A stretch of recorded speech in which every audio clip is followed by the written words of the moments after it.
Hi friends, present Telugu ఆడియోలో Amazon mini TV అలాగే కొన్ని ఫ్రీ వెబ్సైట్స్ లో స్ట్రీమ్ అవుతుంది. లవ్ ఫిక్షన్ మూవీ ఎలా ఉందో తెలుసుకునే ముందు నా ఛానల్ ఎవరైనా ఫస్ట్ టైం విజిట్ చేసి సబ్స్క్రైబ్ చేసుకోండి. వీడియో నచ్చితే లైక్ వచ్చేయండి. ఇది ఒక లవ్ డ్రామా జోనర్ లో వచ్చిన మూవీ అనమాట. ఫ్యామిలీతో కలిసి చూడొచ్చా అంటే light romance and light kiss scenes అయితే ఉన్నాయి. దాన్ని బట్టి మీరే డిసైడ్ అవ్వండి. స్టోరీలోకి వెళ్తేనే వచ్చి హీరో బార్ లోని బార్ టెండర్ గా వర్క్ చేస్తూనే నావెల్స్ రాస్తాడు. సెకండ్ నావెల్ కంప్లీట్ చేయలేకపోతాడు. బెర్లిన్ కి వెళ్లి స్కూల్ కాంట్రాక్ట్ అయితే వస్తుంది. స్కూల్లో పిల్లల కోసం స్టోరీస్ రాయమని. అయితే అక్కడికి వెళ్ళాక ఒక పార్టీలో హీరోయిన్ ని చూస్తారు. Love at first sight. తర్వాత మళ్ళీ కలుస్తారు. అలా లవ్ స్టోరీ స్టార్ట్ అయ్యి విడిపోతారు. తర్వాత ఏం జరిగింది, ఎందుకు విడిపోయారు, హీరో సెకండ్ నావెల్ కంప్లీట్ చేశాడా లేదా, మళ్ళీ హీరో హీరోయిన్ కలుస్తారా లేదా అనేది రిమైనింగ్ స్టోరీ.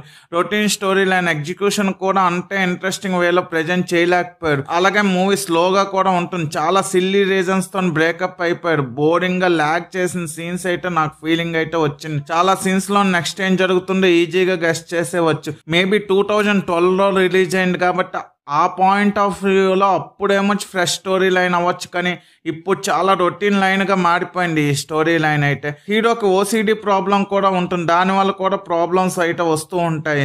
స్టోరీకి పెద్దమైన స్క్రీన్ ప్లే, ఎలాంటి ట్విస్ట్లు లేకుండా ఫ్లాట్ నెరేషన్ తోని బోరింగ్ గా ల్యాగ్ చేశారు అనమాట సీన్స్ అయితే. మూవీ స్టోరీ కంటే డ్రామా ఎక్కువగా ఉంది. స్టోరీలో ఎమోషన్ లేదు, లవ్ లేదు, పెయిన్ లేదు, ఇంకా మూవీలో కూడా ఏమీ లేదు. టైం వేస్ట్ ఈ మూవీని చూడడం అయితే. ఓవరాల్ గా ఈ మూవీ నాకైతే నచ్చలేదు. బ్యాక్గ్రౌండ్ స్కోర్ అయితే ఏమీ లేదు. క్యారెక్టర్ డిజైన్ కూడా నాకు నచ్చలేదు. హీరో అమ్మాయి కోసం ఏదైనా చెయ్యాలని డిసైడ్ అవుతాడు, కానీ ఆ అమ్మాయే మారితే బాగున్నాను మళ్ళీ ఫీల్ అవుతూ ఉంటాడు. క్యారెక్టర్లోనే ఒక కంటెస్టెంట్ అయితే లేదు. హీరో పిచ్చి పిచ్చి పనులు చేస్తూ ఉంటారు అమ్మాయిని ఇంప్రెస్ చేయడానికి. అయితే అది అక్కడ ఫ్యామిలీగా ఫీల్ అవ్వాలి అని డైరెక్ట్ అనుకొని ఉంటారు, కానీ మనకైతే ఆ సీన్స్ చిరాకు తెప్పిస్తాయి. హీరోయిన్ క్యారెక్టరైజేషన్ అయితే కొంతవరకు బాగానే ఉంది. విజువల్ గా కూడా ఓకే. లవ్ ఫిక్షన్ మూవీకి నేను ఇస్తున్న రేటింగ్ 2/5. ఇలాంటి జెన్యూన్ రివ్యూస్ కోసం నా ఛానల్ సబ్స్క్రైబ్ చేసుకోండి. వీడియో నచ్చితే లైక్ చేయండి. వీడియో మీ friends and family members share చేయండి. Thanks for watching. Jai Hind.